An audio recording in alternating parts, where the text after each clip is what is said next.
Assalamu alaikum students. Welcome to lecture number 2 of chapter number 2 of computer science second year. My name is Muhammad Iqbal and today we will see multiple things. First of all, we are getting an overview of data handling in file management system. तो अभी तक हमने देखा कि file क्या चीज़ है, फिर रिकॉर्ड क्या चीज़ है और फील्ड क्या चीज़ है। ठीक है, आज हम देखेंगे कि कंप्यूटर के अंदर एक्चुअली जब हम फाइल मैनेजमेंट सिस्टम को इस्तेमाल करते हुए कुछ डाटा स्टोर करते हैं तो वो किस तरतीब के साथ स्टोरेज डिवाइसेस के ऊपर स्टोर हो रहा होता है। तो हमने देखा कि फ़ाइल दरअसल मल्टीपल रिकॉर्ड्स, रिलेटेड रिकॉर्ड्स की एक कलेक्शन है। ठीक है, यानी कि रिलेटेड रिकॉर्ड्स एक या एक से ज़्यादा रिलेटेड रिकॉर्ड्स को जब सिंगल यूनिट के तौर पे हम ट्रीट करते हैं तो उसको हम कहते हैं ये फाइल है। ठीक है, और रिकॉर्ड इटसेल्फ क्या है? Record itself is a collection of related fields. ठीक है, और फील्ड सम कैरेक्टरिस्टिक आप कह सकते हैं किसी भी चीज़ के जिसके बारे में डाटा स्टोर कर रहे हैं। ठीक है, तो लेट्स से अगर हम स्टूडेंट के रिकॉर्ड की बात करें तो उसमें लेट्स से हमारे पास कुछ फील्ड्स हैं बेसिक, जिसमें रोल नंबर है, नेम है, सिटी है एंड डेट ऑफ बर्थ है। ठीक है, तो this is an example data. तो ये फील्ड जब ट्रीट किए जाते हैं एज अ सिंगल यूनिट तो इनको हम कहते हैं एक रिकॉर्ड। ठीक है, तो this is one record of student. ठीक है, अच्छा, अब हमने ये देखा कि फील्ड जो है वो दरअसल बेसिक यूनिट होता है फाइल मैनेजमेंट के अंदर डाटा का, उसको बेसिक डाटा आइटम भी कहते हैं। तो फील्ड की विड्थ वेरिएबल भी हो सकती है, वो फिक्स्ड भी हो सकती है। ठीक है, तो लेट्स से हम अगर कहें कि ये वेरिएबल लेंथ है या फिक्स्ड लेंथ ले लेते हैं कि रोल नंबर जो है वो 4 बाइट में स्टोर होगा, नेम जो है उसके लिए हमने 20 बाइट्स रखी हैं, सिटी जो है उसके लिए हमने 15 बाइट्स रखी हैं और डेट ऑफ बर्थ के लिए 10 बाइट्स हैं। ठीक है, तो जब ये एक सिंगल रिकॉर्ड क्रिएट होता है, मल्टीपल फील्ड्स को जब हम रीड करते हैं एज अ सिंगल यूनिट तो उसको हम रिकॉर्ड कहते हैं। तो जैसे ही हम एक रिकॉर्ड सेव करते हैं तो एक रिकॉर्ड जो है वो मेमोरी के अंदर इतनी हर फील्ड जितनी फील्ड उसके अंदर हैं उन हर फील्ड्स का जो साइज़ है उसको जमा करके हम देख सकते हैं कि एक रिकॉर्ड मेमोरी के अंदर कितनी स्पेस ले रहा होता है। तो अगर हम इस रिकॉर्ड की बात करें तो 4 और 24, 15 एंड 10, 24 प्लस 25 तो ये हो गया 49, यानी कि ये रिकॉर्ड 49 बाइट्स लेगा मेमोरी के अंदर स्टोर होने के लिए। ठीक है, तो एक रिकॉर्ड कॉन्टिजियस मेमोरी लोकेशन लेता है। कॉन्टिजियस मेमोरी लोकेशन से मुराद ये है कि मेमोरी जहाँ जिस जगह पे इसके फील्ड्स होंगे वो एक तरतीब में होंगे।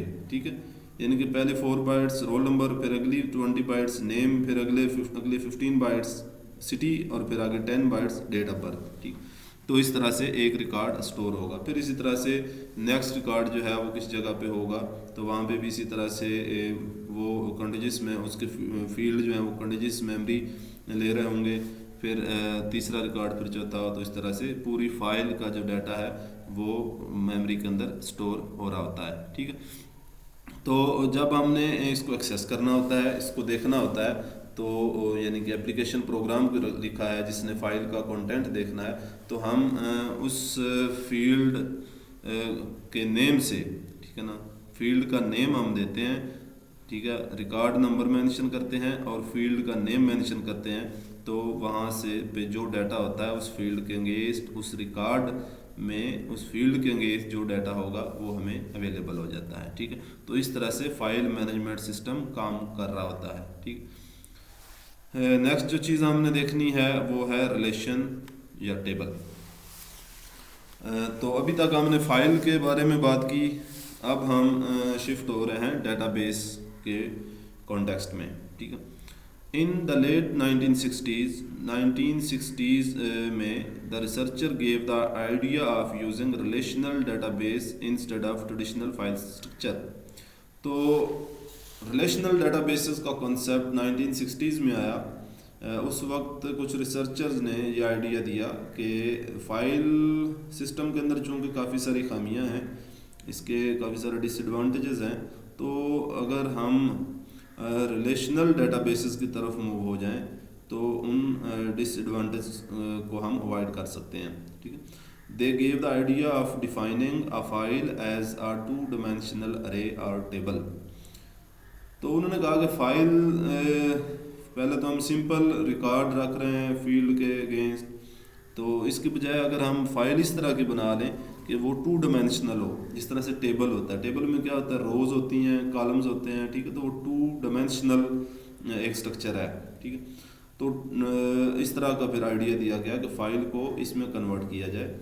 अ table has a unique name, उस टेबल को एक यूनिक नेम दे देंगे। The fields are written as column of the table, जो फील्ड होंगे, ठीक है ना, हमने रिकॉर्ड के अंदर जो फील्ड पढ़े हैं, तो उन फील्ड्स को वो कहता है कि वो कॉलम बना लिए जाएं, ठीक है। The data of different records is written under the columns of the table, जो रिकॉर्ड्स का डाटा है वो उन कॉलम्स के अंदर लिखा जाएगा, ठीक है। यानी कि वो रोज़ बन जाएंगे, रिकॉर्ड जो हैं वो रोज़ बन जाएंगी और जो फील्ड्स हैं आपके वो कॉलम बन जाएंगे, ठीक। This structure to arrange data in rows and columns is called table और रिलेशन। तो ये टेबल और रिलेशन की डेफिनेशन क्या हो गई कि the structure of arranging data in rows and columns is called relation और टेबल। तो डेटाबेस के बेसिक जो टर्म्स हैं वो यहाँ पे लिखी हुई हैं, उनको हम देख लेते हैं। एक है डेटाबेस, क्या चीज़ है, collection of tables and other object. इसमें एक तो टेबल्स होंगे डेटाबेस के अंदर और बाकी ऑब्जेक्ट्स भी हो सकते हैं, मसलन क्यूरीज हैं, फॉर्म्स हैं, रिपोर्ट्स हैं, ठीक। तो इन सब को कलेक्टिवली हम कह देते हैं दिस इज़ अ डेटाबेस। फिर नेक्स्ट रिलेशन, रिलेशन को भी हम देख रहे थे कि set of named columns and set of rose is called relation. Set of named column यानी कि कॉलम्स जो है उनका नेम होगा कोई, ठीक है, एंड रोज, रोज में रिकॉर्ड जा रहे होंगे, तो उसको हम कहेंगे ये एक रिलेशन है। तो कॉलम और रोज के सेट को हम कहते हैं ये एक रिलेशन है या टेबल है। Tuple, each row in a relation represents a single record. हम बात कर रहे थे कि रिकॉर्ड जो है उनको रो में लिख लिया जाता है, तो हर एक जो रो है वो एक रिकॉर्ड को रिप्रेजेंट करती है, ठीक है। तो इसको टपल भी कहते हैं। Each row is also known as tuple or occurrence in that relation। occurrence भी उसको कहते हैं और उसको tuple भी कहते हैं, ठीक है। फिर नेक्स्ट है एट्रीब्यूट्स। एट्रीब्यूट्स ये नेम है फील्ड का। पहले हम फाइल सिस्टम में उसको फील्ड कह रहे थे, यहाँ पे हम उसको एट्रीब्यूट कहेंगे, ठीक है। The named columns of relation are called attributes. जो कॉलम के नेम हैं, ठीक है, उसको हम कहेंगे कि ये एट्रीब्यूट है। In relation each attribute has a unique name, हर एट्रीब्यूट का यूनिक नेम होगा, ठीक है। तो these are some basic terminologies of database. इसमें डेटाबेस है, रिलेशन है, टपल है एंड एट्रीब्यूट है। नेक्स्ट है एंटिटी। एंटिटी क्या चीज़ है? एंटिटी कोई भी चीज़ हो सकती है जिसके बारे में हमने डाटा स्टोर करना है डेटाबेस के अंदर, उसको हम एंटिटी कहते हैं, ठीक है। Anything in real world that has a set of different attributes और properties is known as entity. हर कोई भी वो रियल वर्ल्ड की चीज़ जिसके कुछ प्रॉपर्टीज़ हों, जिसके कुछ एट्रीब्यूट्स हों, उसको हम कहते हैं कि ये एंटिटी है, ठीक है। तो एंटिटी क्या हो गई? हर वो चीज़ जिसके कुछ एट्रीब्यूट्स हैं, जिसकी कुछ प्रॉपर्टीज़ हैं और जिसके बारे में हम वो डाटा स्टोर कर रहे हैं, यानी कि वो एंटिटी, वो एट्रीब्यूट्स या प्रॉपर्टीज़ हमने डाटाबेस के अंदर ज़्यादा स्टोर करनी होती हैं, तो उसको हम जिस चीज़ के बारे में डाटा स्टोर कर रहे हैं उसको हम एंटिटी भी कहते हैं। An entity may be an object with a physical existence, कोई फिजिकल ऑब्जेक्ट हो सकता है such as person, a place, a car, a computer, a house, a student etcetera. तो ये कोई भी फिजिकल ऑब्जेक्ट है। स्टूडेंट के बारे में अगर डाटा स्टोर कर रहे हैं तो स्टूडेंट एंटिटी है। हाउस के बारे में कर रहे हैं तो हाउस की कुछ प्रॉपर्टीज हैं, ज़ाहिर है उसका एरिया होगा, उसमें नंबर ऑफ़ रूम्स होंगे, उसमें बेडरूम्स हैं, उसमें टीवी लॉन्ज है एक्स्ट्रा। इसी तरह कंप्यूटर की डिफरेंट प्रॉपर्टीज़ हैं। तो कार की भी डिफरेंट प्रॉपर्टीज़ हो सकती हैं, उसका कलर क्या है, उसका मॉडल क्या है, ठीक है। तो इस तरह से इसके ज़्यादा ये एट्रीब्यूट्स हैं, ये प्रॉपर्टीज़ हैं, तो इसको भी एंटिटी कहा जा सकता है। An entity may be an object with a conceptual existence, conceptual existence भी हो सकती है such as university, course, account, a job, an event. तो दीज आर कंसेप्चुअल ऑब्जेक्ट्स, ठीक है, या लॉजिकल ऑब्जेक्ट्स। तो ये भी एंटिटीज़ में शुमार होते हैं। An entity may have many attributes और properties each with a unique name. एक एंटिटी के कई सारे एट्रीब्यूट्स या कई सारी प्रॉपर्टीज़ हो सकती हैं और हर एक का एक यूनिक नेम होगा। जिस तरह से अगर स्टूडेंट की बात की जाए तो स्टूडेंट की प्रॉपर्टीज़ क्या क्या होंगी, उसका रोल नंबर होगा, उसका नेम होगा, एड्रेस होगा, डेट ऑफ बर्थ होगी।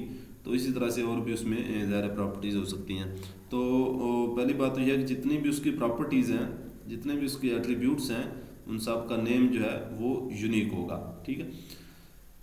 The data about different entities is collected and stored and tables relations of the database.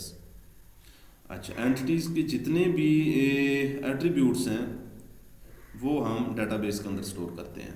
उसकी डेटाबेस इन सेंस किस तरह से, एक टेबल, हर एंटिटी का एक टेबल बनता है, ठीक है, जिसमें जो कॉलम है, उस टेबल के जो कॉलम है वो उसके सारे एट्रीब्यूट्स रख लिए जाते हैं। यानी कि एट्रीब्यूट्स जो आप एट्रीब्यूट्स या प्रॉपर्टी स्टोर करना चाहते हैं वो कॉलम के नेम रख लिए जाते हैं। और इसके बाद जो आगे रिकॉर्ड है वो फिर रोज़ में उसी तरतीब से स्टोर कर लिए जाते हैं, ठीक है। तो this is about entity. In the given diagram all the attributes are called columns of the table, ठीक है। तो ऊपर अगर हमने जो देखा कि ये जितने भी हैं attributes, roll number, name, address, date of birth, इनको हम टेबल के कॉलम बनाते हैं, ठीक है। स्टूडेंट एंटिटी है तो स्टूडेंट नेम का टेबल बनेगा, एट्रीब्यूट्स जो हैं वो कॉलम पे मैप होंगे, ठीक है। तो नीचे अगर आप ये देखें तो स्टूडेंट का एक टेबल बन रहा है, ठीक है। Roll number, name, address, date of birth, these are the attributes of entity student, ठीक। And next these in rows, let's say roll number 1, name Khalid, address Narowal, date of birth 17/12/1988। तो ये एक रिकॉर्ड है, ठीक है। फिर नेक्स्ट रिकॉर्ड है, इसको टपल भी कहते हैं, इसको रिकॉर्ड भी कहते हैं, इसको रो भी कहते हैं, इसको अकरेंस इन द टेबल भी कहते हैं, ठीक है। तो जो चार नेम है ये आपने याद रखने हैं। इसी तरह से ये जो फील्ड है, सॉरी, ये जो इसकी एट्रीब्यूट है या प्रॉपर्टी है, इसको प्रॉपर्टी भी कह रहे हैं हम, एट्रीब्यूट भी कह रहे हैं, इसको हम कॉलम भी कह रहे हैं, इसको हम फील्ड भी कहते हैं, ठीक है, ठीक है। तो ये इस तरह से डिफरेंट इसके नेम्स हैं, ये आपने याद रखने हैं। All occurrences of the records are called rows, these are the occurrences of the records, record की अकरेंसेज हैं, तो इनको हम रोज भी कह रहे हैं। The rows are also known as tuples, rows को टपल भी कहते हैं, ठीक है। तो this is our table, student table, इसको टेबल भी कहते हैं, इसको रिलेशन भी कहते हैं, ठीक है, इसको एंटिटी भी कह देते होते हैं। तो हर एंटिटी का एक टेबल बनता है, उस टेबल के अंदर उसके जो एट्रीब्यूट्स हैं एंटिटी के, उनके कॉलम बनते हैं, और फिर आगे जो उनकी वैल्यूज़ होती हैं, जो करेंसीज होती हैं रिकॉर्ड की, वो रोज़ या टपल बनते हैं, ठीक। तो स्टूडेंट, यहाँ तक हमने आज पढ़ना था। हमने एंटिटीज़ के बारे में पढ़ लिया, रोज़ देख ली क्या होती हैं, या टपल क्या होते हैं, एट्रीब्यूट्स क्या होते हैं, रिलेशन क्या होता है, या टेबल क्या होता है। तो these are just one line definitions. तो आप लोगों ने इनकी एक एक लाइन की, डेढ़ लाइन की जो डेफिनेशंस हैं सिर्फ वो याद करनी है, ठीक है। तो ये these are very important concepts regarding short question and MCQs point of view, ठीक है। तो इनको आपने रिवाइज कर लेना है। नेक्स्ट टाइम इंशाल्लाह रिलेशन की प्रॉपर्टी जो है, रिलेशन मीन टेबल, ये अपने याद रखना है कि रिलेशन का मतलब यहाँ पे टेबल है, ठीक है। तो टेबल क्या है, टेबल में रोज़ हैं कॉलम्स हैं, ठीक, set of rows and columns. तो वो हम नेक्स्ट इंशाल्लाह डिस्कस करेंगे। यहाँ तक अगर कोई क्वेश्चन हो तो वो आप व्हाट्सएप पे या यूट्यूब चैनल पे कमेंट्स करके भी पूछ सकते हैं। ठीक है जी, अल्लाह हाफिज़।